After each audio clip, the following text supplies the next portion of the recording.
Aujourd'hui, on a rendez-vous avec un thème qui est assez spécial, le jour du jugement dernier. Allah tabaraka wa ta'ala a appelé Yawm al-Qiyamah, Yawm al-Hasra, le jour des regrets. Un grand nombre d'entre nous ont oublié l'adoration d'Allah tabaraka wa ta'ala. Ils ont fait exprès de se détourner de ce chemin. Pourquoi? Pour suivre leur passion, commettre un maximum d'interdits. Pourquoi? Parce qu'ils sont devenus accros au péché. Le péché pour eux est devenu malheureusement une addiction. Le péché pour eux est devenu malheureusement une addiction.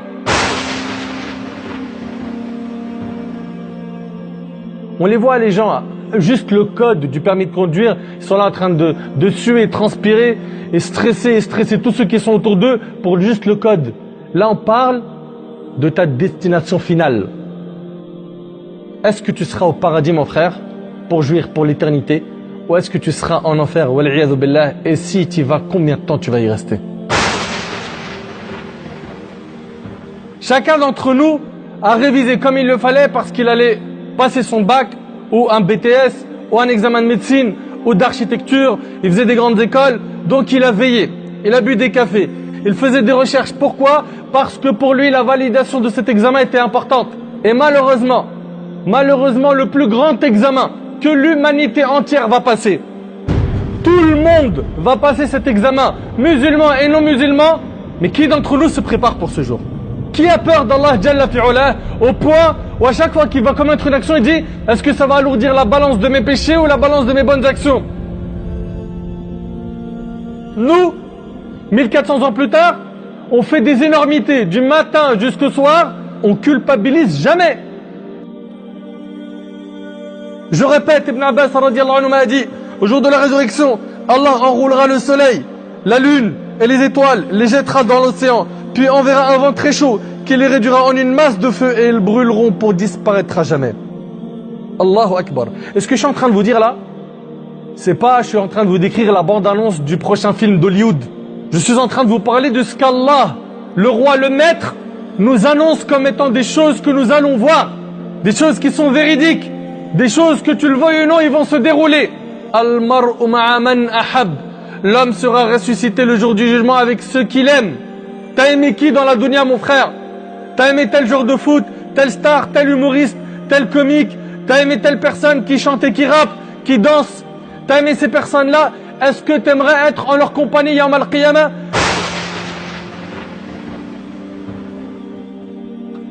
Sera debout en train d'attendre le jugement d'Allah subhanahu wa ta'ala. On a dit que le croyant, lui, il n'aura pas à s'inquiéter. Lui qui a cartonné, qui a fait ses preuves dans la dunya, tout va bien se passer pour lui. Mais les autres, 50 000 ans debout.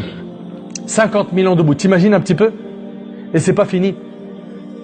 Vous avez vu généralement, mes frères ainsi que vous, mes sœurs, les climats des tribunaux dans la vie d'ici-bas pour ceux et celles qui se sont retrouvés une fois à y entrer. Pas forcément pour des choses qu'ils ont commis eux-mêmes, mais pour un ami ou une famille ou quelqu'un qu'ils connaissent qui passe son jugement. Vous avez vu le climat dans la salle, comment il est glacé? Les gens attendent que le juge prononce le jugement et tout le monde est en train de faire des doigts. Je parle des musulmans, ils sont là. Allahumma sallim sallim. Ya Allah, accorde-nous le salut. Mais mon frère, ainsi que toi ma sœur, le plus petit châtiment en enfer, c'est de marcher sur des braises de feu jusqu'à ce que ton cerveau bouillonne. Ça, c'est le minimum. Ça, c'est le minimum. T'imagines un petit peu qui d'entre nous pourrait supporter un tel châtiment? Qui d'entre nous aimerait s'exposer à un tel châtiment? J'en suis sûr qu'il n'y a aucun parmi vous qui veut s'exposer à ce châtiment. Mais pourtant, nos actions montrent le contraire. Fornication, à mort. Drogue, on n'en parle même plus. Désobéissance aux parents, j'en parle pas. Vol, tyrannie, violence. L'injustice se transformera en ténèbres, Yawm al-Qiyamah.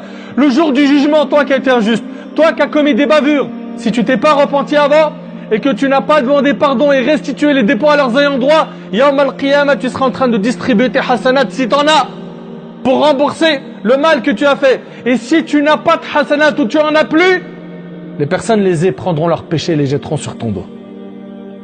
Et ta destination sera l'enfer, wal'iyadhu billah. Et celui qu'il voit autre que cela, c'est-à-dire il voit du mal dans son livre, qu'il ne blâme que sa propre personne. Qu'il ne blâme que sa... Viens pas dire c'est à cause d'Iblis, c'est à cause d'un tel, c'est à cause de toi, ta faute. Ton âme, c'est à toi de l'éduquer. Pourquoi ne pas chercher à être comme le meilleur homme qu'Allah Ta'ala a créé? Michael Hart, c'est un homme qui a écrit un livre, il a écrit un livre qui s'appelle Les 100 personnes les plus influentes de l'histoire. Et il a classé les 100 personnes les plus influentes de l'histoire, à leur tête il a mis Mohammed alayhi salatu wassalam. C'était pas un musulman. Vous imaginez? Mais aujourd'hui, perte de repère totale, comme on vous l'a dit. Alhamdulillahi Rabbil Alamin, nous sommes encore en vie. Peu importe le nombre de péchés que tu as commis. Peu importe le nombre de péchés que tu as commis. Allah Ta'ala nous dit, ô fils d'Adam, tant que tu m'invoques et que tu espères en moi, je te pardonnerai tes péchés sans me soucier du nombre de tes péchés. Allah Akbar. Là, pendant que tu es en vie, sache que tu es en train de remplir ton livre. Tout va passer au scanner. Chaque fait et geste, du matin au soir, tu es en train de le remplir toi-même. Tu regardes des clips, du rap, des mensonges, des insultes, tu diffuses des gros mots, des moqueries, tu calomnies, tu parles sur le dos des gens. Tu es en train d'écrire sur ton livre. Aujourd'hui, si on pouvait parler aux morts et qu'on leur disait « Qu'est-ce que tu souhaites ?» Vous pensez, ils vont vous dire quoi? J'aimerais bien faire un tour de Ferrari. Juste un tour de Ferrari avant de repartir dans ma tombe. Non.